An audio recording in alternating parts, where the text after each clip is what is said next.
Welcome, and today I'm going to be looking at ESP-NOW, and in particular the broadcast mode. Now this is a little bit of a complicated subject, and I don't think I'm going to be able to cover everything, but I just want to give an overview on the subject because it forms part of a model railway project that I'm working on, but the information should be useful for other projects. So let's get started. What is ESP-NOW? ESP-NOW is almost like a high-powered text messaging system that is built into the ESP boards. We've got two types of boards. We've got the ESP-8266 boards at the back. You've got a sort of a D1 Mini. I think these are the node MCUs, and this is an old D1 that looks a little bit like an Arduino Uno, which is how I accidentally bought it.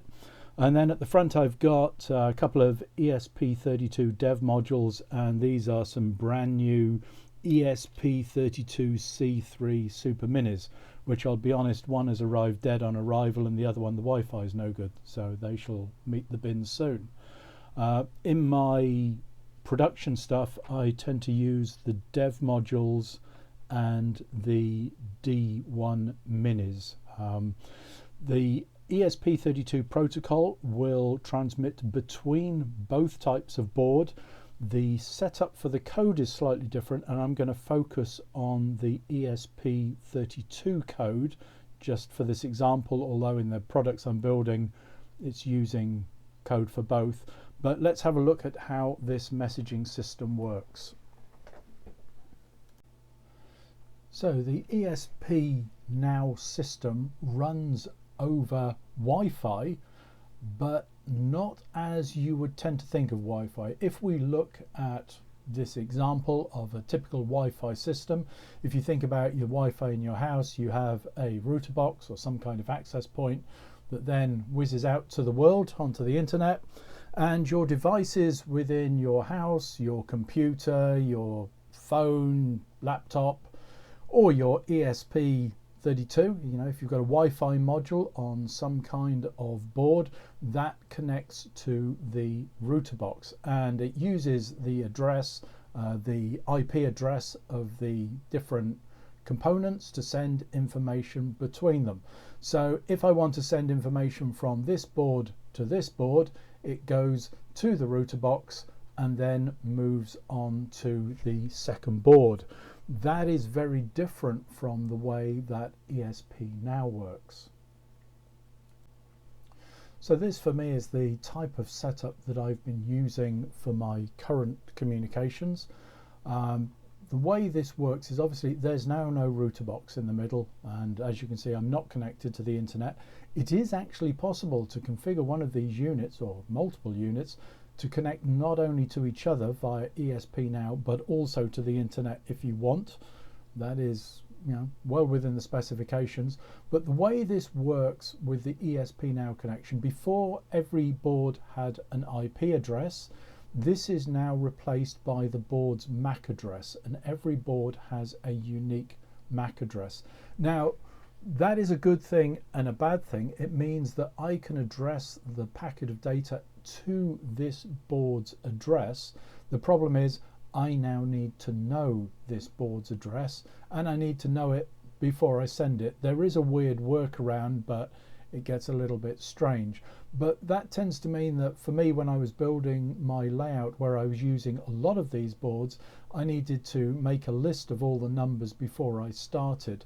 Thankfully, there is a way to change the MAC address of the unit, not permanently, but if you like in software, so it's using a virtual address. And I tend to put a list of virtual addresses in so that each board knows all the other virtual addresses before it starts. Now, as we think about this, thinking over the way that Wi-Fi works, what is the range of this? Well, if you think of your Wi-Fi router box, it's got quite a range because it's got a great big antenna stuck on the top. The range of ESP-NOW I don't think is going to be as good as, if you like, the range between two boards is not going to be as good as the range to a traditional router box. However, in my tests around the house, in my garage, in my garden, I haven't run out of range yet. So I'm going to say that, you know, unless you live in a mansion, you're not going to run out of, you know, you're not going to be out of range. So I've not had that problem. The other limit is you can only send, in one message, you can only send 250 bytes of data. So if you think about a text message, you've got 250 characters to type out.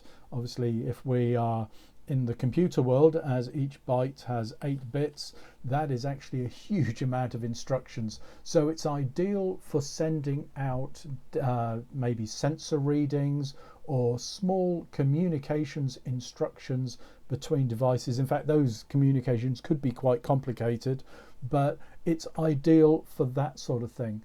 Obviously, with any Wi-Fi type system, there can be some lag. So if you are looking for, if you like, instantaneous communication as you would with a wired connection, then you're never going to get it. There is always going to be a very slight amount of lag. I've never really noticed it. When I'm controlling stuff, I've never noticed any lag at all, but I do tend to work on the assumption that my communications are going to take 0.18 of a second. How I came up with that is a little bit weird, and it's to do with the fact that I have to generate the message, send the message. This unit then has to, if you like, decrypt and use that message, and then send a response back in the type of system that I'm using. And of course there could be multiple messages flying around, so it could be in a queue. I tend to want my projects to fail safe, so therefore I allow that, you know, 0.18 of a second. In reality, it's far quicker than that, but better to fail safe than to fail. Other little limitations, you can have encryption between the devices. I'll be honest with you, the idea of sending state secrets between two ESP32s, probably not a wise idea, but you might want the neighbors not to be snooping on your sensor readings, who knows. But anyway, if you have encryption, realistically you are limited to a network of about 6 or 7 devices. Without encryption, you're limited to 20 devices. And in my tests, I found if you start to go over that number of devices, one of the devices doesn't get any information. So you have been warned. So that is sort of the basics of, if you look, what I would call standard ESP-NOW communication, and we'll look at the code for that in a bit. We'll now just look at what I would call broadcast mode. So this is a sort of a schematic of broadcast mode. Now, if you remember in the previous one, we send our transmission to the specific MAC address of each board. When we are in broadcast mode, let's think of it as junk mail or unsolicited post. We don't know the addresses of each board, so we send out a transmission to one single address, if you like, a broadcast transmission, and it is literally calling all stations, and we send that same message out and every single board will receive it. Now the issue with that, of course, is if I want to send a message from this board to this board, that message is also going to be received by these other boards. So how do we deal with the fact that this board may start processing the message for this board? And this is, if you like, some of the advantages of broadcast mode is you can just send out a signal, and of course because you're sending out a general broadcast, we no longer have a 20 board limit. We can basically have as many boards as theoretically we can deal with. There are, I would imagine, at the higher end some limitations, but we can now have a lot more boards. The other thing is, if I wanted to add another board, let's imagine we just stick another board in the middle here, I now don't need to add the address of this board into the system because it's going to receive this broadcast regardless of its address. It's just going to get the unsolicited mail just like every other address in the road, so to speak. So that is the advantage of the broadcast connection. So let's just think through some of the positives and negatives of this. Now, as always on the Digital Town website, I have got a sort of page that's been written up to do with this project so that you can go back and look at some of the information. Again, we've got some of the sort of ESP-NOW standard system advantages. I've got the various images on there. Now some of the disadvantages that I want you to think about when it comes to broadcast mode. Now obviously, if we are sending information all over the place, the fact is that if your next door neighbour is nosy, they can put up their own ESP board and they can start sucking in, if you like, your communications. Now, I have nothing secret on my model railway, but there is an issue with this in that not only could I listen in to this data, but in turn I could then send data into this system. And this is something that just needs to be thought about. I'll be honest, I don't think anyone's going to be out there hacking my model railway. Let's be blunt about that one. However, let's imagine that I've built my system using broadcast mode, which is what I'm going to be using going forwards, and someone else builds another model railway with the same system, and we go to an exhibition together, and our layouts are next door to each other. If we're both sending stuff out on broadcast mode, both of our layouts are going to be picking up each other's instructions. Because they're not going to a specific address, stuff is going to be going all over the place. We're going to get interference. So if you're working on broadcast mode, there are things that you have to think about in regards to how you make sure that your packets get to your system and your system knows that they are from your system. We'll, again, as we look at the code, we'll think about that in a bit. Obviously, again, interference. One of the issues is if you had a lot of systems next to each other, how many, if you like, transmissions have to come through before the system is swamped.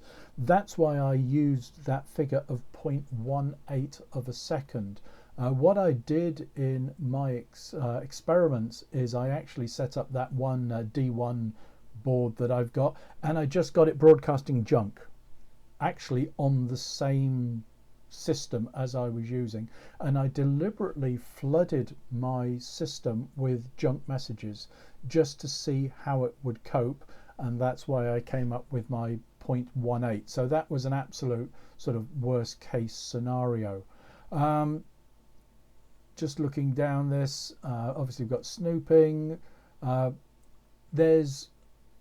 I'm not using encryption on this. However, because you're sending 250 bytes of data, there's nothing to stop you writing your own encryption system to get round some of these problems, providing the encrypted message sits within that 250 bytes of data.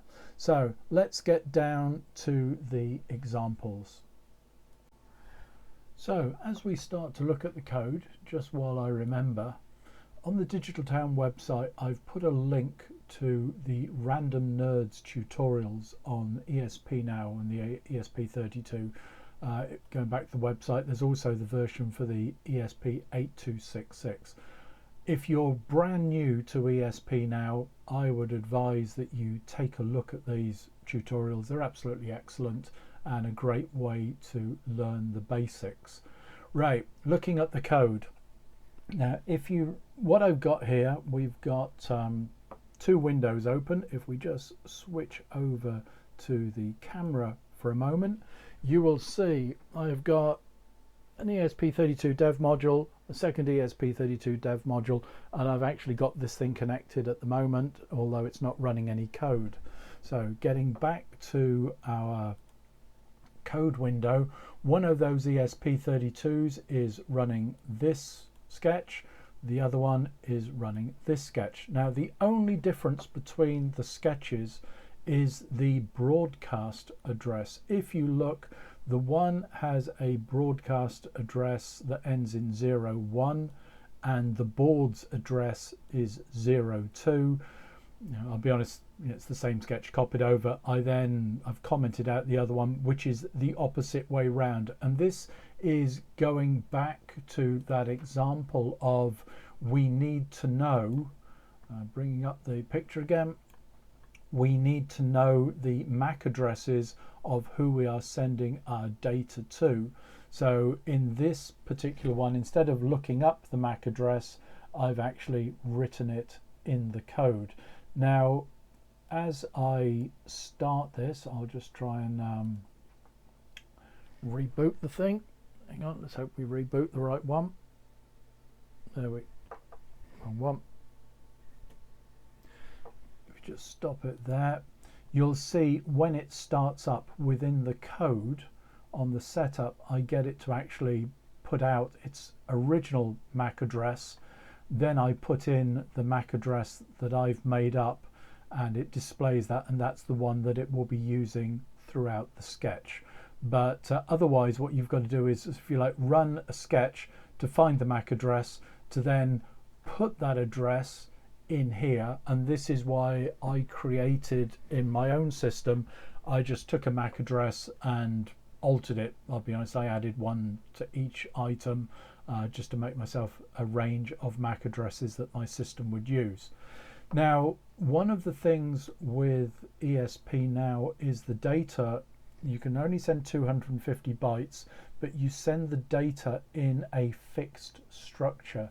Now, going back to the Random Nerds tutorial, if we whiz down to their example, he says, whizzing down the page really fast. Where are we? Here is their structure. And you can see that you can send, an array of characters. Basically, they've created a string. They've sent an integer. They've sent a float. They've sent a Boolean. Now, the issue that I have with this is if you use the system, and it's great if you've got an absolute fixed set of values. So you're always going to send a set of chars, an integer, a float, and a Boolean. The issue I have is my system will be changing the variables in each byte. So some of these will be an integer that's spread across a couple of bytes. So I tend to just have my structure as a set of bytes, and I divide up, if you like, how those bytes are used. It just makes the system for me a little bit more flexible. We have so we've got the structure of the message again. We then use that as a send data and a receive data. And then as we go down to the setup, what we do is we start our ESP-NOW system in the setup. We also register a function, what to do when data is sent. And this is this function here, and that gives us the status. Did the packet get delivered or not delivered?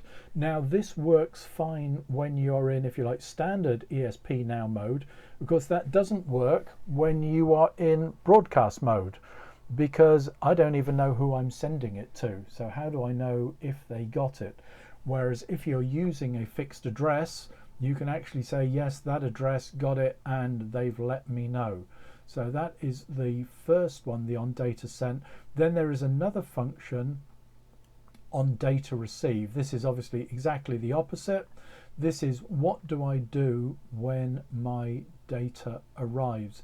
Now, in this example here, all I am doing is I'm using a serial print function to print out the information as it is received. I have put a warning in the code because that is a really, really stupid thing to do. The reason is that if you can imagine, information could be coming in quick succession. The bigger the network, the more information that's being transmitted. What you need to do is get this information copied out of here. So basically, memory copy the data and do your processing, if you like, set a flag that data has arrived and do your processing in your main loop. Treat the onDataReceive function very much as you would if you were writing some code to do with an interrupt. Basically, the less lines of code in this function, the better your system will work. But just for simplicity, just to show how the function works, I have put a serial print in. But yeah, it's a bad way to do it. Then what we do is we set our broadcast address. Now in this one, as we saw at the top, our broadcast address is the address of the other board. So if you like, that is who we are sending our data to, sent out, and then this little bit of code just tells me if that item was added correctly or if there was a problem. Now in the main loop, again, this is a very basic test sketch. All it is doing is I'm using a byte queue, and I am, because I'm sending 50 bytes, I'm just working through the bytes of data, and I increment Q on each loop so that I can actually see a difference in the data. I'm using delay. Again, please do not use delay in production code, but we're just looking at this just to see how it works. So these two systems are now sending data to each other. Let's make sure this is working. Drag this over. Pull this other one up, and you can see that the way I've written this code, we've got, let's just stop that a sec, I've received 50 bytes, and these are the values of the bytes. This is on that onDataReceive. At the same time in the code, I also serial printed the data that I was sending with a comma between it. This was so I could distinguish between what I was sending and what I was receiving. So you can see these are the lines that I'm sending, these are the lines that I am receiving. And the reason I used that increment was it helped me to see the difference between what is being sent and what is being received. It just, I can see that, if you like, when this board is sending value 204, it's then coming in as received as 204. If you start the boards at slightly different intervals, it actually works better. So you can see here that each board is sending and receiving from each other.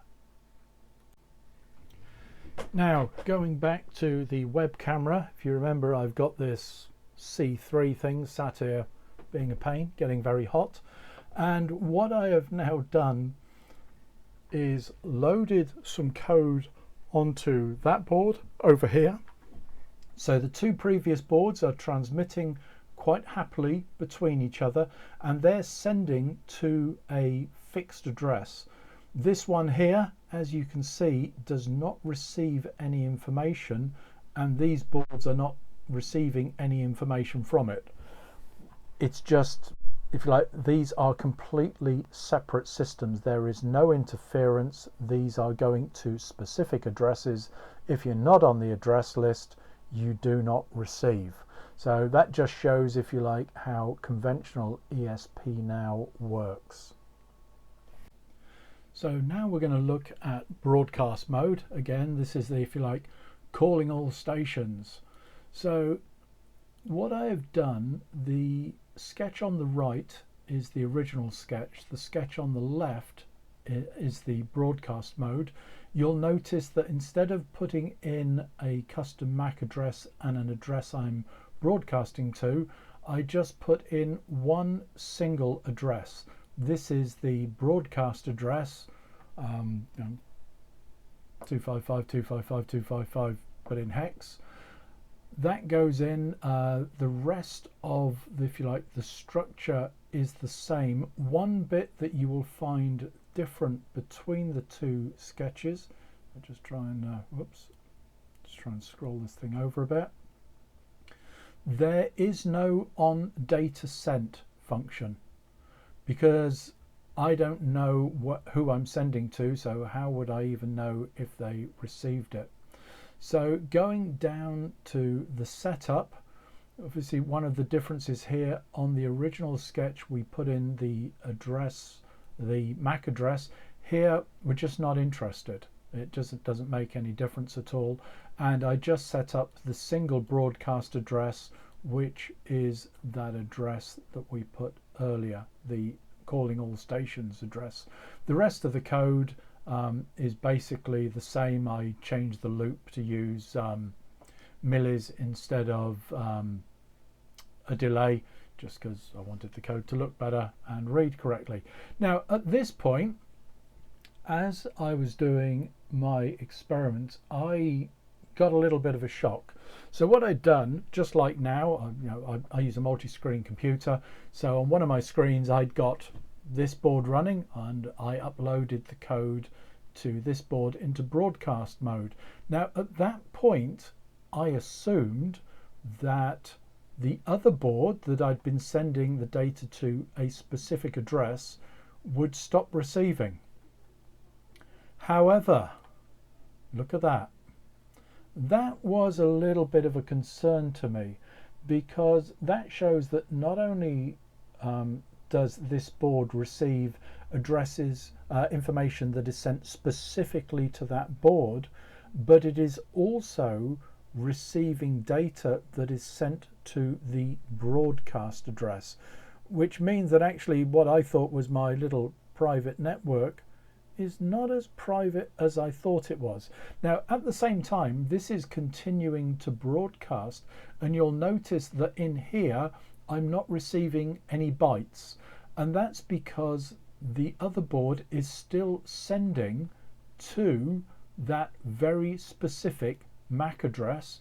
Because this board, I've no longer faked the MAC address, it doesn't exist anymore. It means that it is not receiving data.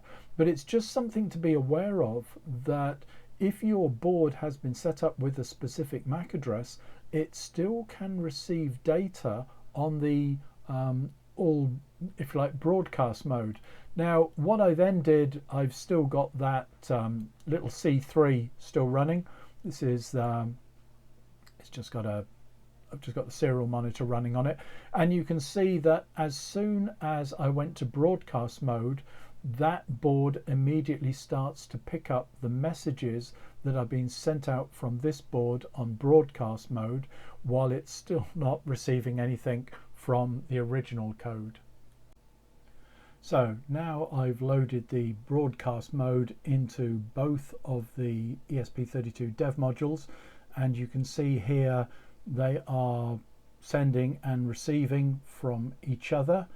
If I now bring in the C3 board, if I just stop the flow of data, you'll see that that is actually picking up a transmission from one and then a transmission from the other. You'll notice between each line of data that it tries to send and fails, because the Wi-Fi, it just doesn't transmit on this board, hence the reason it's going in the bin.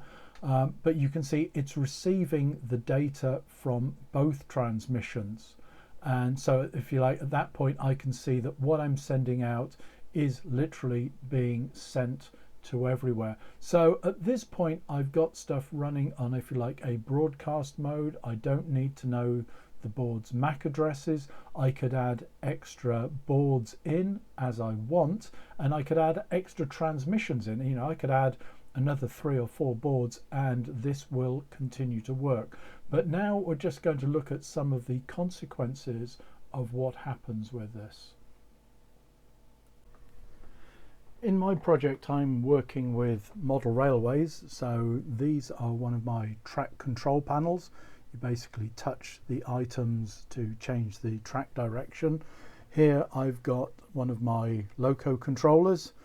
I can adjust the speed, direction, various functions and various other bits on the controller. And then here we have one of the sort of boards that goes under the layout. This connects to a, where are they? connects out sort of PCA 9685 board, which can then in turn control servos or LEDs to control various aspects of the layout. And all of these are communicating over ESP-NOW. There's a few other bits that are in the system, but that's the sort of project that I'm working on.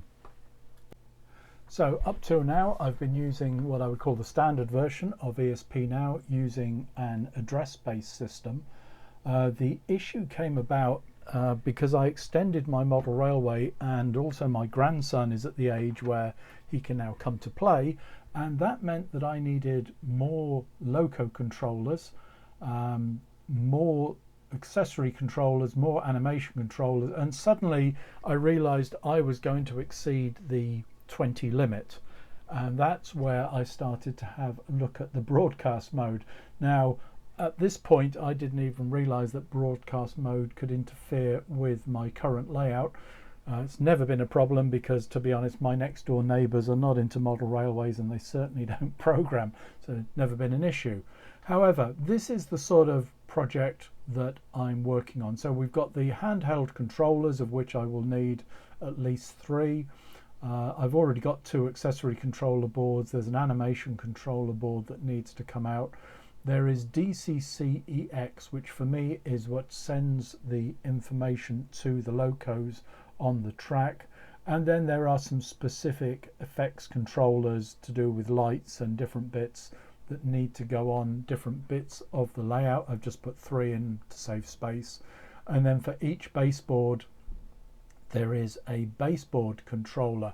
All of these I want to be able to communicate to, but in my example, these boards in many cases have to send information back to say something's happened. So let's say, for example, this one sends a command that says I need to change the direction of the track. That sends out the command to the baseboard controller. I now need the baseboard controller to change the track, and then when it has changed the track, send some information back to say I have done that.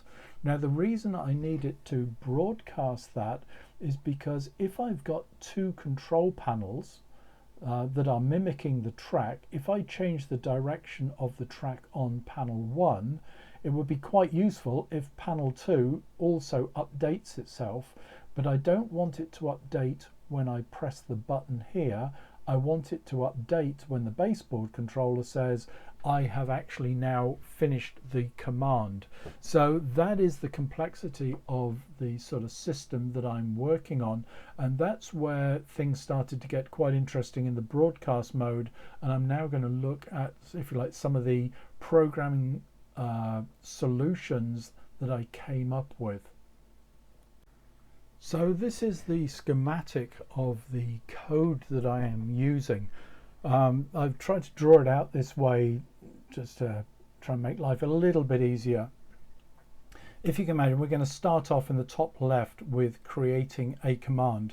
Now if we go to the webcam, a command could be I change the speed, I send a function, or on the track panel I change a direction that I want to go in. So that creates the command. Now one of the issues that you then have, it would be quite nice if you could just then send that command instantly. But what I did was I've created a FIFO buffer, that is a first in, first out buffer. So instead of just creating the command and sending it instantly, it puts it into a list of commands that are ready to be sent. Now the reason for this, going back to the webcam, was to do with the speed control. If you turn the speed really fast, you can get a huge number of commands, and with my sort of estimation of how long it would take a command to send and be received, I was just a little bit concerned as to what would happen if I was trying to create the command and send it immediately. Because don't forget, as I'm sending commands, I'm also receiving transmissions from other boards. And it's that receiving of transmissions from other boards that you have to always consider is working like an interrupt routine. So the way I've done this, I create the command. Now within my command, what I decided to do was to, if you like, secure my network, because now I realize I can be snooped on from anywhere. Within my code, I put the first 4 bytes of the transmission are what I call the layout code. So rather than having a MAC address, I made up my own address, and as commands are created, they are all prefixed on all boards with the same code. Now that means that each person, if my next door neighbor was using the same system, they would put in their own four values. The odds of us interfering with each other at that point, although we will receive each other's commands, we won't process each other's commands. Also, each command gets prefixed with the MAC address of the board that is sending it. I don't have to set that MAC address because within the code it deals with that. It then sends out the command, and I send 2 types of command. Some commands go out and I need to know that they got there. Some commands don't. So if we think back to the schematic, when we think about the controllers, if they send out a command to change a track direction, I really need to have a confirmation that that message got there.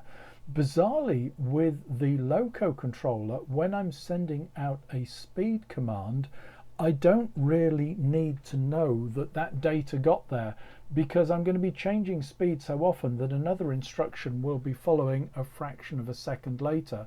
Bizarrely, for those who build model railways, DCC actually doesn't know that the command got there. What it does is it sends each command sort of 3, 4, maybe even 5 times and just repeats it. That was an option that I looked at, but I then started to sort of think this could create huge amounts of network traffic, and so I went to this repeat buffer.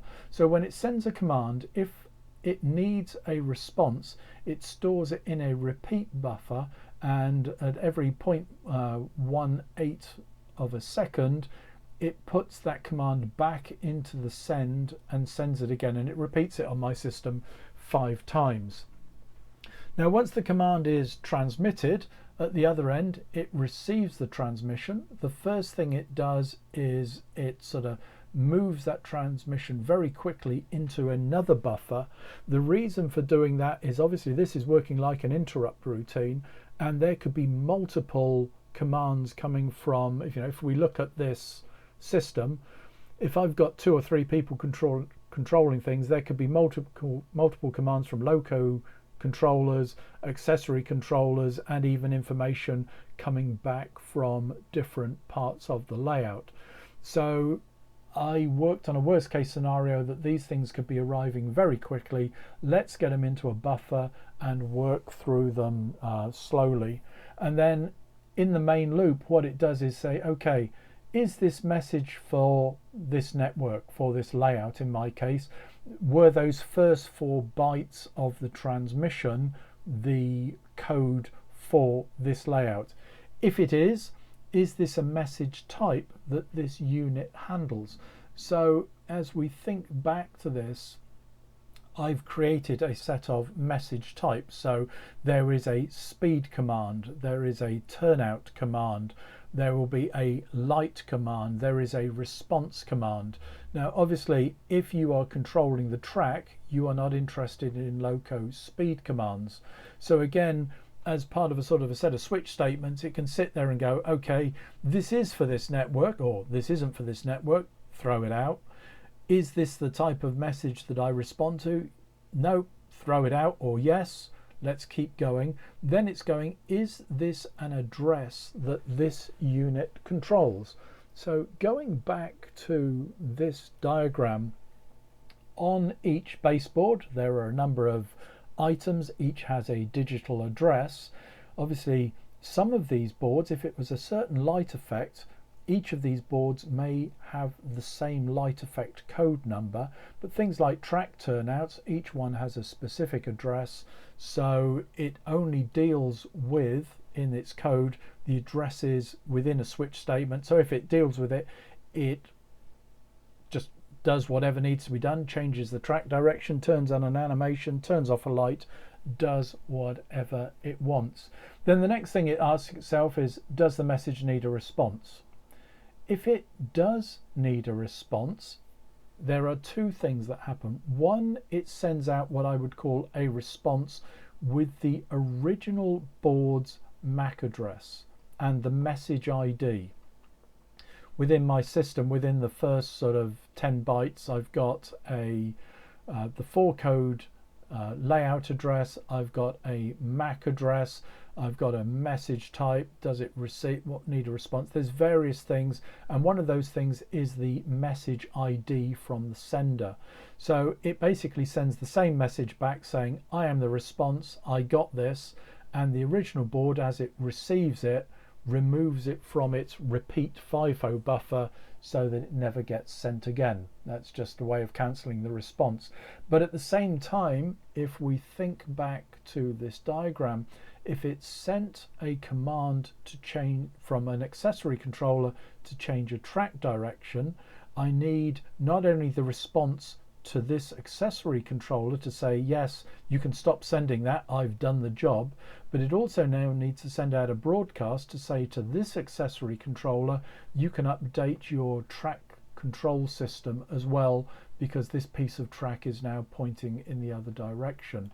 So I then, if you like, send out the response, which gets processed and removed from the FIFO buffer, and at the same time I will send out another message ID to say this needs to update control panels. So that is the way that I have been building this system.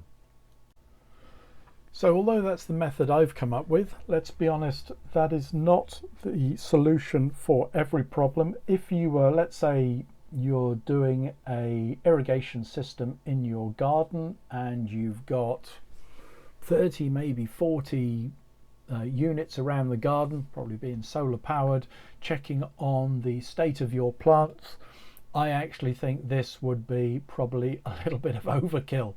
You could just get it to be sending out a broadcast at a set time interval, or when it sort of reads that, you know, this plant needs water, do something. I don't think that would be a problem. Where the issues do become a problem is when you start to get a lot of simultaneous traffic. One of the things that I did when I was building this was I used one of the original D1 board that I really don't use for anything, and I just set it up to produce traffic, just endless traffic. And again, that was to see, what would I flood the buffers? Because again, when you're building something like this, how big a buffer does it need to be? How fast can it process it? If you cannot process the data in the FIFO buffers quick enough, then actually you've got to start to look at another solution. You can get a little bit behind in the FIFO buffer, but if you get to the point that you never catch up in the FIFO buffer, eventually your instructions will get overwritten by new instructions and will get skipped. So this is all, if you like, part of the testing. Now on the Digital Town site, I have actually put a link to the code that I was working on. I've actually put it as a zip file, and that's because what I've been working on is in a number of tabs. The other thing with the code in this Now rail is it works on the ESP32 and the ESP8266. They do need different setups and different ways of just different libraries and different bits and pieces, but I feel like I've put some pre-processing code within the system to deal with that. I'm not going to go into this with great detail because for some people it's going to be totally irrelevant. Now that I've got the system working, I'm now going to look at building a better system for model railways, probably as a library, so that it can be used with different DCC and analog systems. But if you're using ESP-NOW, as you can see, it's a very useful system. It's quick. I have my pessimism on my 0.18, but let's be honest, in reality, for most people, the transmission is going to be almost simultaneous.